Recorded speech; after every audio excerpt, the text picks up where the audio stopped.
We have some breaking news in today's MLB Recap. Shota Imanaga out of nowhere just became a free agent, which, yes, means the Dodgers could have the entire 2023 World Baseball Classic Team Japan rotation employed for 2026. We also have a big update on the brand new manager of the Atlanta Braves. We have a ton of players opting out of their contracts and becoming free agents, and a few players who've actually had their contracts picked up. So a lot to talk about today. If you're new here, my name's Fuzzy. I do this almost every single day, so if you never want to miss out on the game of baseball, leave a like and subscribe, and don't forget that these videos are brought to you by SeatGeek and Underdog Fantasy. Use code Fuzzy.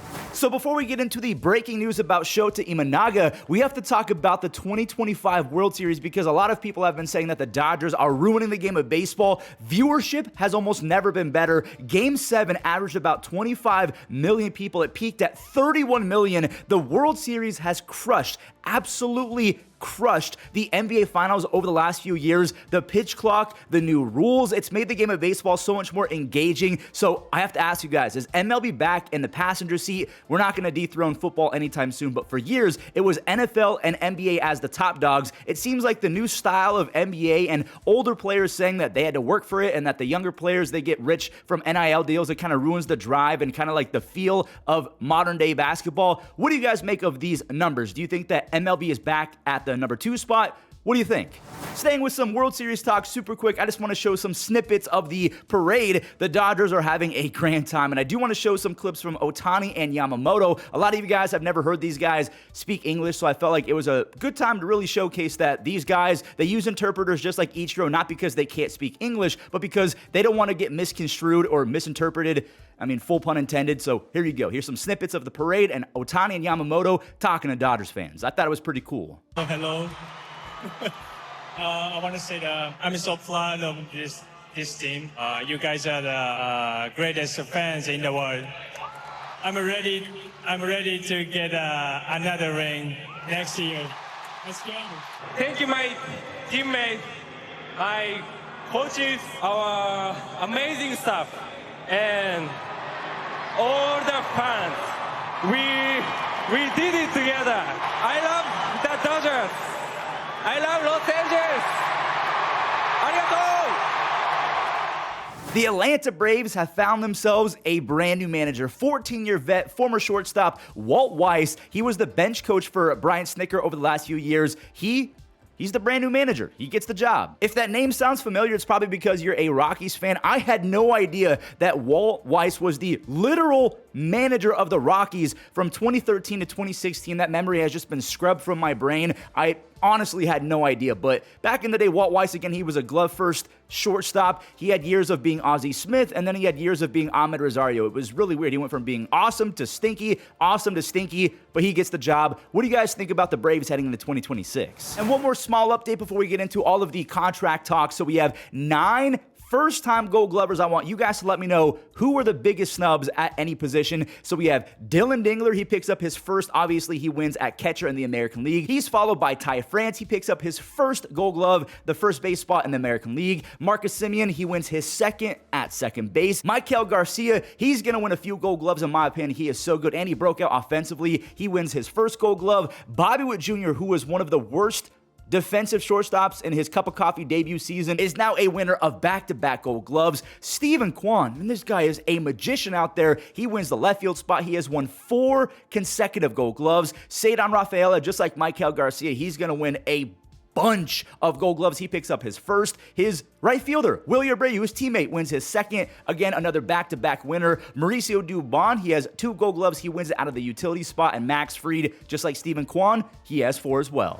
To the NL side of things, one of the best defensive catchers this game has ever seen, Patrick Bailey. He now has 2 Gold Gloves. Matt Olson, this guy is sneakily building a really solid Hall of Fame resume with 3 Gold Gloves now, and of course, just demon offensive numbers. Nico Horner has won his second Gold Glove. He is as good as it gets defensively at second base. Ke'Bryan, he's won 2 Gold Gloves now. Ke'Bryan I know the bat is a noodle bat, but defensively, he's as good as it gets. Mason Wynn. I mean, Justin Turner probably just fell to his knees at a Walmart seeing Mason Wynn win a Gold Glove because he said that no one cares about arm strength and him throwing at 100 miles an hour, he's going to make a bunch of errors. Yeah, go figure. He's now a Gold Glover. Ian Happ, just like Stephen Kwan, has won his 4th consecutive Gold Glove. Ian Happ also is a walking 30 doubles with 20 home runs and a 340 on base. This guy, you know that account, the Hall of Very Good? He is an automatic shoo-in for the Hall of Very Good when it's all said and done. Pete Armstrong, we call him PCA on this channel. He picks up his first. Fernando Tatis Jr. has won 2 Gold Gloves out there in right field. We know that he won a Platinum Glove back in 2023, I believe it was, or 2024. Javier Sanoja, he wins the utility role. He's the youngster for the Marlins. And then because Max Fried is now an AL player, someone else finally gets a chance. Logan Webb, he takes home his first Gold Glove.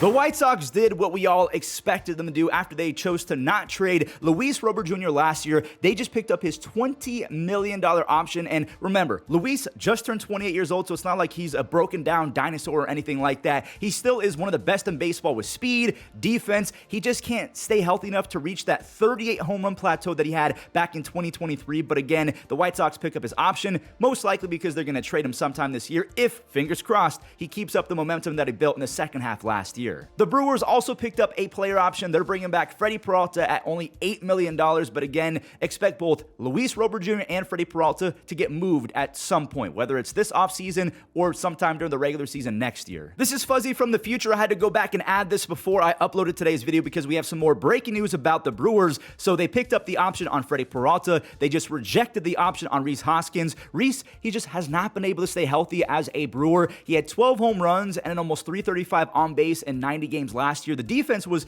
pretty good as well. Not pretty good. I mean, he was average, but that is better than what we've seen in the past. Rhys, he's such a weird hitter because he gets on base with the walk. He doesn't chase, but he also whiffs a lot and strikes out. So if you throw him anything in the zone, he has a good chance of missing it, but when he hits it, watch out. Do you guys want Rhys Hoskins or not? This is not fun news if you're an Orioles fan, but it was pretty much expected because of how bad he was last year. Tyler O'Neill has opted in, so he's keeping that 2 years remaining at $33 million.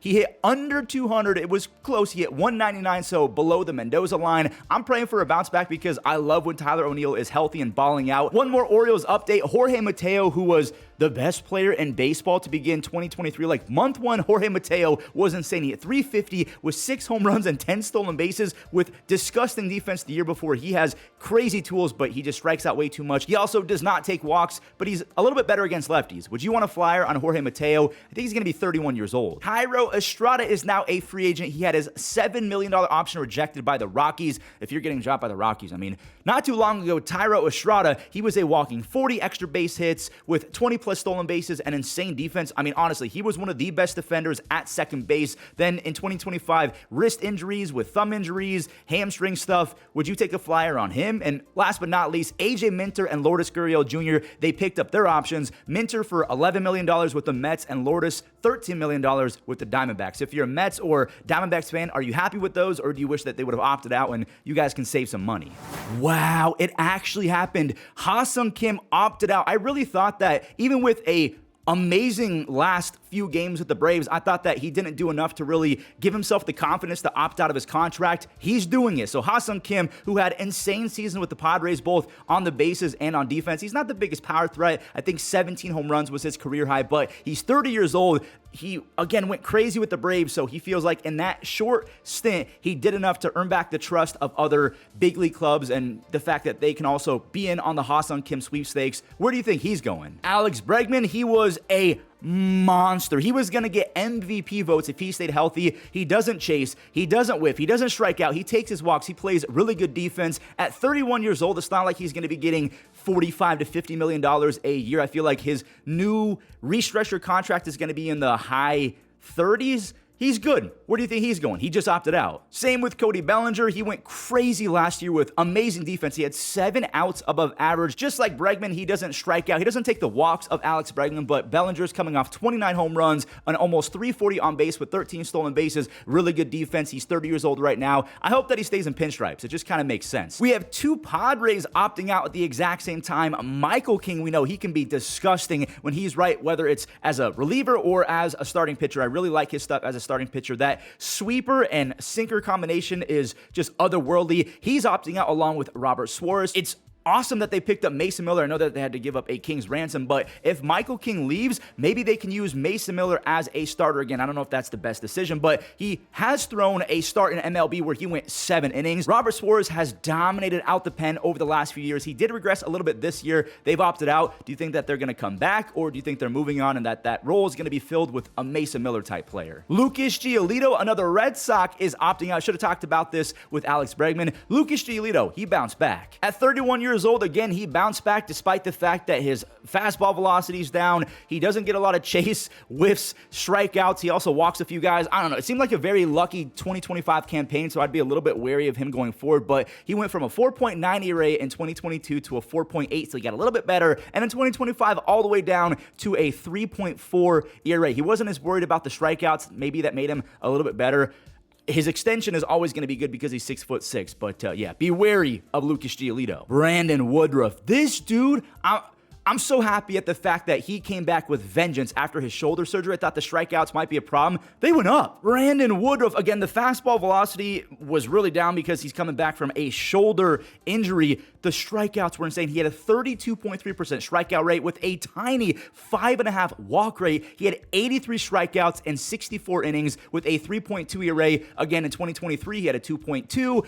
The year before that, a 3.05 with 190 strikeouts and 153 innings. Brandon Woodruff, I cannot wait to see where he goes. I don't think the Brewers are going to be in the ballpark with his money. It's just, I hate saying it, but the Brewers are about to lose another star pitcher. And the final 2 opt-outs coming from one team before we talk about Shota Imanaga and the fact that he's somehow a free agent and ready to be swiped up by the Dodgers. Pete Alonso and Edwin Díaz, they've opted out of their contracts. This was expected, just like most of the players that we've talked about opting out. Edwin Díaz, he was out of his mind last year. He was back to being Ed Win and not Ed Lose. Pete Alonso, he looked more in shape, just a little bit leaner, and that worked to perfection. He was one of the best first basemen last year. He reclaimed his title as Big Me. I'm a Polar Bear Pete. He was electric last year. Defensively, he still has some work to do, but hey, they're going to get a ton of money. Hey, Guardians, go get both. That literally makes us World Series contenders. Go get Edwin Díaz, move Cade Smith back to a relief role, sign Pete Alonso, and we're going to win a World Series. I'll even fund it. I'll start the GoFundMe right now. Don't play with me. And now, for the moment that you've all been waiting for, the literal title of this video, the meat and potatoes of today's recap. This was shocking to me. Shota Imanaga, a premier lefty starting pitcher in the game, is now a free agent. So what happened? The Cubs, they rejected adding a 4th or 5th year to Shota Imanaga's contract, so that triggered the possibility that Shota could decline a player option of $15 million for 2026. That's exactly what happened. A lot of people have been super confused. If you look at Sport Track, it just doesn't really match up, but that's what happened. Shota, he's a free agent, and everyone's just saying, just pencil in him going to the Dodgers, and that they might have the entire WBC roster on their squad going into 2026, because you guys have to remember that Max Muncy, their third baseman, is a free agent. Munetake Murakami, I don't know if he's going to be playing third base. I think that he would have to if he became a Dodger. Then again, Freddie Freeman did play third base back in the day. I don't know if they would swap because Murakami is that bad at defense, but Murakami could be joining the Dodgers as well. I'm not joking and being hyperbolic when I say half of the starting squad for that champion WBC Team Japan team could be a Dodger within the next 6 months. God, I hate the fact that I cannot say 6 and then the other number in succession anymore. It's sad. But back to Shota Imanaga. He's 34 years old, and he is coming off a season where he had a strained hamstring that really hampered his 2025 overall production, but he was still pretty good. He was insane in his debut season back in 2024, but I have to remind you guys, even though he regressed last year for sure, he had a 2.4 ERA his first 75 innings last year. His final 12 starts is really where he got bit. He had a 5.1 ERA, but that's not even really being fully truthful. He had a 5.1 ERA because he had 2 starts in those 12 where he gave up a grand total of 15 earned runs between those 2. It was a 7 earned run implosion for one start and an 8 earned run implosion in the other one. He does have an option to be brought back as a $22 million qualifying offer. That's a ton of money, but maybe Shota wants his chance at becoming a free agent and a chance at an open market because he's 34 years old. He wants to lock in a 3 or 4 year contract immediately. Could he leave for the Dodgers and join Murakami? I want you guys to let me know in the comments, and while you're down there, leave a like and subscribe. I'll catch you guys in the next one.